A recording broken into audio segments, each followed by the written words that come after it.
ఇక దీంతో పాటుగా గాడ్సే వచ్చి గాంధీ విగ్రహం పెడతానంటుండు. రేవంత్ రెడ్డిపై బీఆర్ఎస్ వర్కింగ్ ప్రెసిడెంట్ కేటీఆర్ ఆగ్రహం.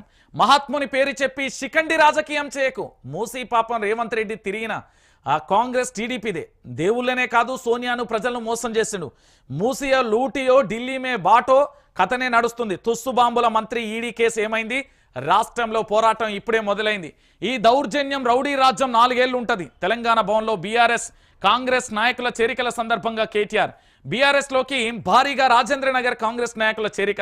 లగచర్ల ఘటనను చూసి మనసును ఏంది కలుక్కుమందన్న సబిత. నిజంగానే కదా, ఈ ఒక్కసారి మీరందరూ కూడా ఆలోచించాల్సిన విషయం ఏంది. పూర్తి స్థాయిలో మా ముఖ్యమంత్రి తెలంగాణ ఉద్యమంలో లేడు. సోనియా గాంధీని గాంధీ కుటుంబాన్ని అప్పుడు టీడీపీలో ఉన్నప్పుడు పొట్టు తెచ్చిండు.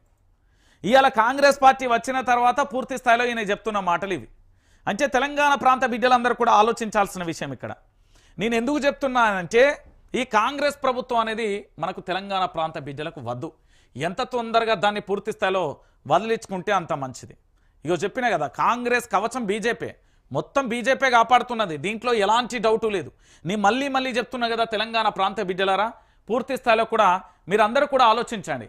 ఇక్కడ నేను ఏమని చెప్తున్నానంటే వైఆర్టీవీ తెలుగు న్యూస్ ఛానల్ అనేది తెలంగాణ ప్రాంత ప్రజల పక్షాన పోరాటం చేస్తుంది.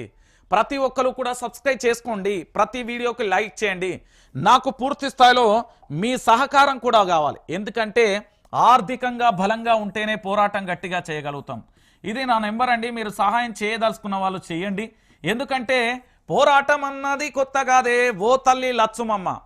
ఇంకొకటి, పోరాటం అనేది మనకేం కొత్త కాదు. ప్రజల కోసం ప్రశ్నిస్తూనే ఉండాలి, ప్రజల పక్షాన నిలుస్తూనే ఉంటాం.